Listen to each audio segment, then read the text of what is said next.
Hey everyone, welcome to 59 Topps Friday, presented by Wax Pack Wisdom, where we talk baseball history through the cards we love. My name is Jake T. O'Donnell.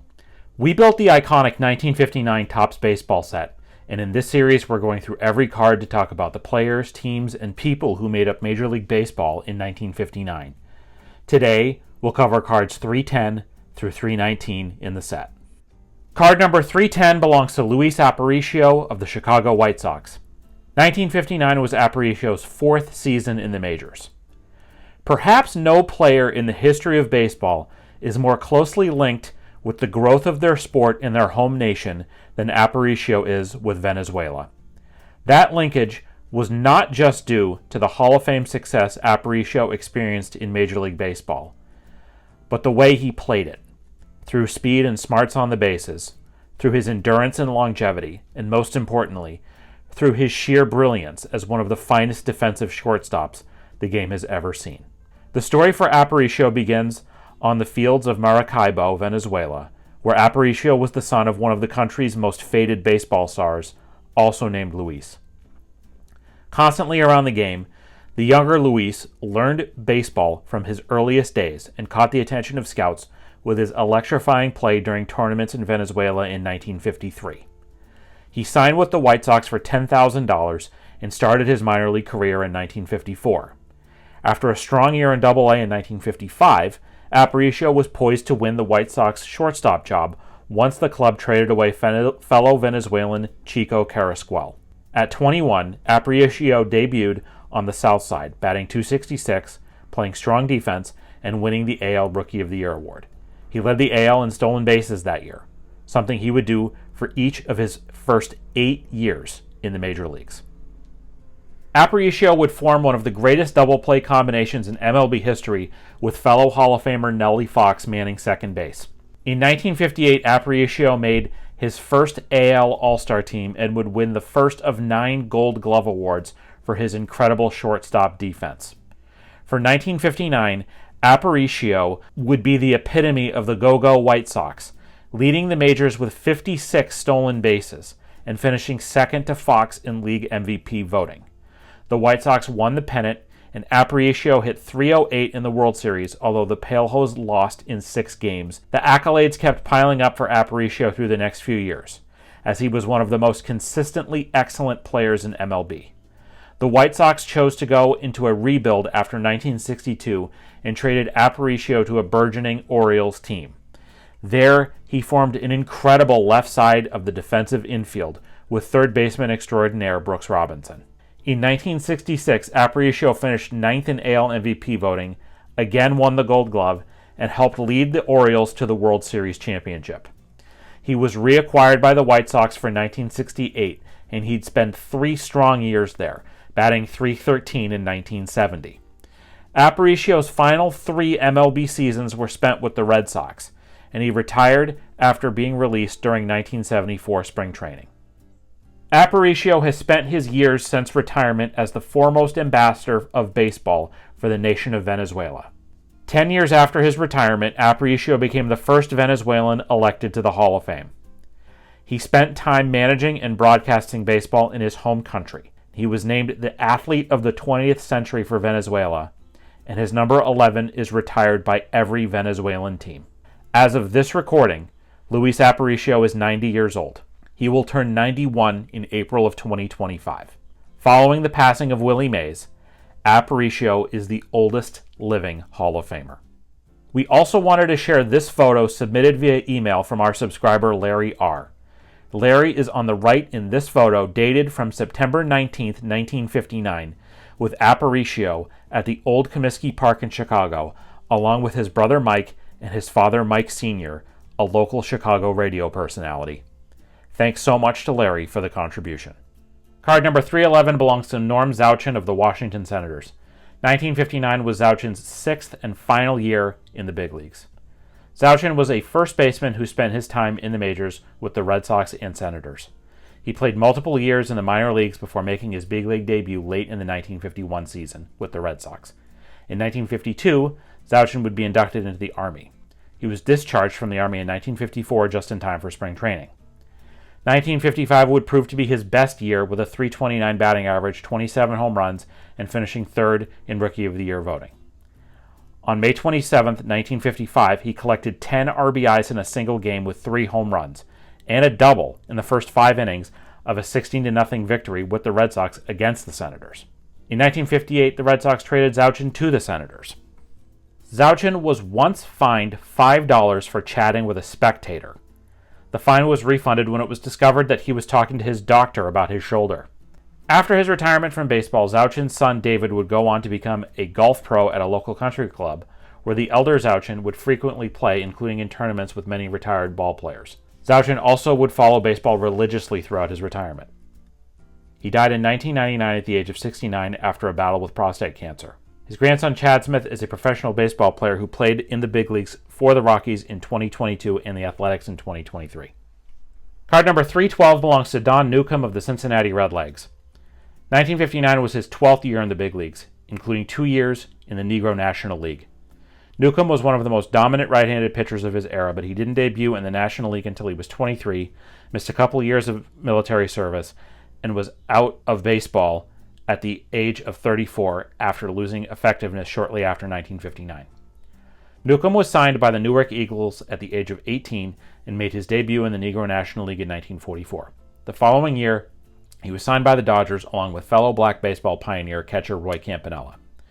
It would not be until 1949 that Newcombe made his MLB debut. That year, he made his first NL All-Star team, won 17 games, and had a 3.17 ERA in 244 and a third innings, and won the NL Rookie of the Year award.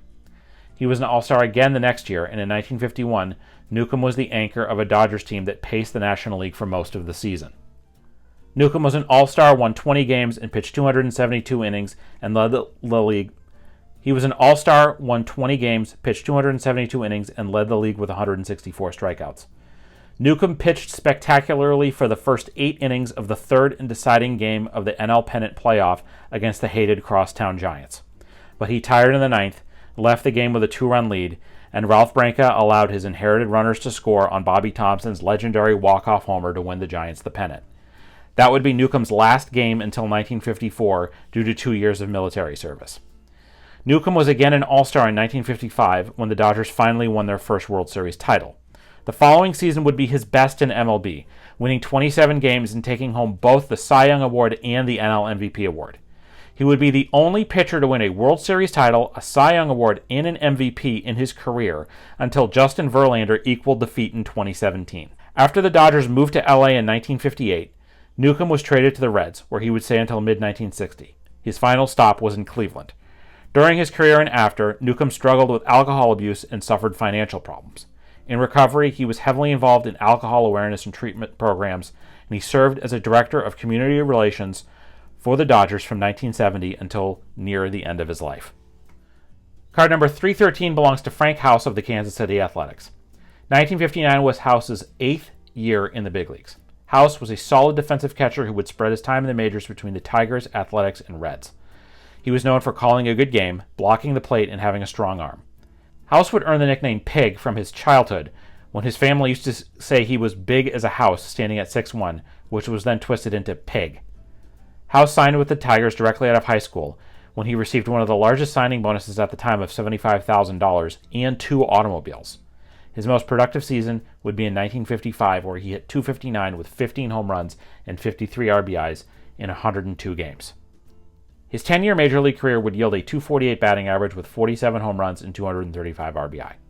Following his professional baseball career, House would go on to service in the Alabama legislature, where he was instrumental in the creation of the Alabama Sports Hall of Fame in 1967. He would be inducted into that Hall of Fame in 1975. He was honored in 2004 when the Alabama Sports Hall of Fame introduced the Frank Pig House Award to recognize contributors to state sports. He died in 2005 at the age of 75. Card number 314 belongs to Don Cardwell of the Philadelphia Phillies. 1959 was Cardwell's 3rd year in the big leagues. Cardwell was a right-handed pitcher who would spread his career between the Phillies, Cubs, Pirates, Mets, and Braves. Although Cardwell would struggle in his first 3 seasons from 1957 through 1960 with the Phillies, winning 16 games and losing 24 as a starter, he would go on to have his best season in 1961 with the Cubs. That year, he won a career high of 15 games and a career high of 156 strikeouts. Cardwell was also known as one of the game's top hitting pitchers with 15 home runs during his career. On the other hand, Cardwell struggled with hitting batters, saying that he had to learn how to pitch inside without hitting someone in the head. Cardwell was a member of the 1969 World Series champion Mets. Cardwell pitched a no-hitter on May 15, 1960, which was his first game after being traded to the Cubs. He was the first player to throw a no-hitter in his first game after being traded. Cardwell would end his big league career with a 102 and 138 record, a 3.92 ERA, and 1,211 strikeouts. Following his retirement from professional baseball, Cardwell would go on to serve as an executive at 2 car dealerships over 36 years. He died in 2008 at the age of 72 after suffering from a rare neurodegenerative disease called Pick's disease. Among those who would pay respects to Cardwell was Tom Seaver, who thought of Cardwell as a mentor. Cardwell and Seaver debuted with the Mets the same week. Card number 315 belongs to Joe Adcock of the Milwaukee Braves. 1959 was his 10th MLB season. While not getting nearly as much notoriety as his Hall of Fame teammates Hank Aaron and Eddie Matthews, Adcock was a key bat in a successful Braves lineup through the 1950s that included 2 pennant wins and the 1957 World Series championship. He was well known for hitting baseballs long distances. Adcock originally signed with Cincinnati as a part of a complex 4-team trade ahead of the 1953 season that landed him in Milwaukee. He finished 8th in NL MVP voting after 1954 when he hit .308 with 23 homers. In 1956, despite missing over 25 games during the season, Adcock still managed to hit 38 homers. He missed time with injury in 1957 but appeared in the Braves World Series win, batting just .200. Adcock made his only All-Star appearance in 1960 for the Braves and hit 35 homers the next year. Injuries began to slow him down in his final season for the Braves in 1962. He played 1 season for the Indians in 1963 and then a final 3 years for the Angels. Adcock finished his career with 336 homers. He managed the Indians for 1 season in 1966. He left baseball after managing a year in the minors and retired to a life of farming and breeding thoroughbred racehorses in his native Louisiana. Card number 316 belongs to Ralph Lumenti of the Washington Senators. 1959 was his 3rd and final season in the big leagues. A Milford, Massachusetts native, Lumenti only pitched 33 1/3 MLB innings, all for the Senators from 1957 through 1959. He pitched 3 years in the Senators/Twins minor league system after 1959. There are 2 notable items about Ralph Lumenti's 1959 Topps card. First, this would be the first of several cards in the set that were issued with and without optioned or traded statements on the back of the card. Note examples of both cards here.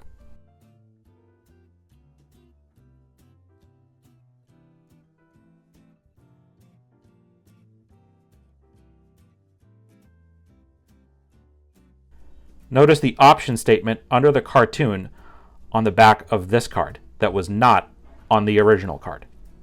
The second item is that despite Topps issuing Lumenti's card twice, they did not get the picture on the front of the card right either time. Both cards feature an image of Lumenti's teammate, Camilo Pascual, instead of Lumenti. Card number 317 is the next multiplayer card in the 1959 Topps set, NL Hitting Kings, featuring 2 legendary Hall of Famers, Richie Ashburn of the Phillies and Willie Mays of the Giants. Here's what Topps had to say about the duo on the back of the card. Richie and Willie put on a thrilling contest for the National League batting crown last season. The results were not in until the final game of the season. Although Willie came up with 2 hits in 5 trips, Richie pulled out in front with a resounding 3 for 4 to cop the crown. It was the second title for Richie, who was also the champ in 1955 with a sizzling 355 mark. Willie last won honors in 1954 when he topped the senior circuit with a 345 average. Both men were all-stars and have compiled outstanding records in the July interleague contests. Willie's mark for 5 all-star games is just shy of a torrid 500, and he is usually one of the outstanding attractions with his daring base running and spectacular fielding plays. Like Willie, Richie is also a speedster on the base paths and is recognized as one of the fastest men. Card number 318 belongs to Rocky Bridges of the Detroit Tigers. 1959 was his 9th season in the majors. Over the course of an 11-year career, Bridges played 919 games for the Dodgers, Reds, Senators, Tigers, Indians, Cardinals, and Angels. He was mostly a backup infielder, appearing at shortstop, second base, and third base for those clubs. Bridges was known as a sharp-tongued, wisecracking glue guy on those clubs, and he made his lone AL All-Star team in 1958 as the token representative of a bad Senators team. Bridges joked that they were close to launching an investigation about his selection to the Midsummer Classic. Bridges hit .247 with 16 homers in his career. He was later an MLB coach and managed in several minor league organizations. Card number 319 belongs to Dave Hillman of the Chicago Cubs. 1959 was Hillman's 5th year in the big leagues. Hillman, a right-handed pitcher, would spread his 8 years in the major leagues between the Cubs, Red Sox, Reds, and Mets. In an unusual path to professional baseball, Hillman never played organized baseball until after high school, when he joined the Air Force. Hillman would cite a lack of athletic programs in the World War II era when he attended high school. He would describe the high school sports as a bunch of kids who would gather and pick teams.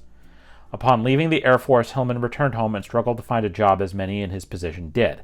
So Hillman formed a baseball team in his hometown and competed in a tri-county 52-20 league, which got its name from the $52 players were paid to play 20 games a month. It was playing in this league that Hillman would catch the attention of a Cub scout. He would play for the Cubs minor league teams for 5 years before getting called up to the big leagues. On September 14, 1957, Hillman would pitch for the Cubs to Jim Fanning against the Pirates on their shared 30th birthdays. Hillman would finish his major league career with a 21-37 win-loss record, an ERA of 3.87, and 296 strikeouts. Following his career, Hillman went on to work at a department store until his retirement. He died in 2022 at the age of 95. Prior to his passing away, Hillman was the oldest living member of the 1962 Mets expansion team. That's going to do it for this edition of 59 Tops Friday on Wax Pack Wisdom. Today's episode was written by Abby O'Donnell and Jake T. O'Donnell. Thank you again to our subscriber Larry R. for the photo for our Luis Aparicio section. If you have a story about one of the people, players, or teams we discussed today, let us know in the comments. We'd love to hear it. If you enjoyed this video, please give it a like and subscribe to our channel so you don't miss any of our Wax Pack Wisdom content. In the video description, you will find our source material for this episode, links to where you can follow us on all social media channels, as well as a list of our favorite nonprofits and charities. Please consider a donation to one of them if you enjoyed this content. Thank you for watching, and we'll see you next time on Wax Pack Wisdom. Take care.